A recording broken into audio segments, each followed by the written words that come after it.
বলে মা স্কুলে নাকি হিজাব পরা লাগবে, আর স্যারেরা বলে আমাদেরকে আমাদের 1 মাস থেকে গীতা পাঠ করায় না, এবং বলে যে মা আমাদের গীতা পাঠ করায় না, কিন্তু ওদের ছুঁড়ে আমাদেরকে পড়তে বলে। শুনলাম যে স্কুলে হেড স্যার নাকি ইচ্ছাকৃতভাবে গীতা পাঠ বন্ধ রাখছে, এবং সে গতকাল ছাত্রদের উদ্দেশ্যে বলছে যে তোমরা হিজাব এবং বোরকা পরিধান করে স্কুলে প্রবেশ করবে। ছাত্রদের ভাষ্যটা সকল ছাত্রদের উদ্দেশ্যে অ্যাসেম্বলিতে বলছে, ছাত্ররা বললো সকালে।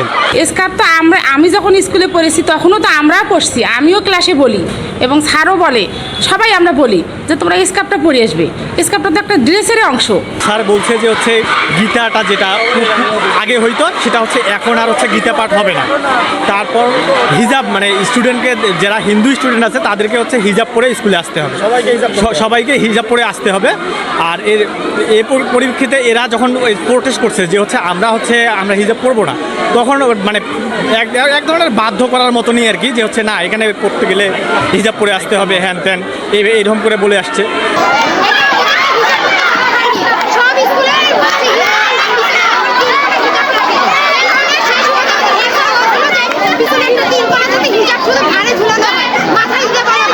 এরা তো নিজে সবকিছু তৈরি করতেছে। তাই বিদ্যালয়ের যে শিক্ষার্থীদের যে নির্ধারিত পোশাক, যে সালোয়ার কামিজ অ্যাপ্রন, এবং সেখানে ছিল আমাদের স্কার্ফ।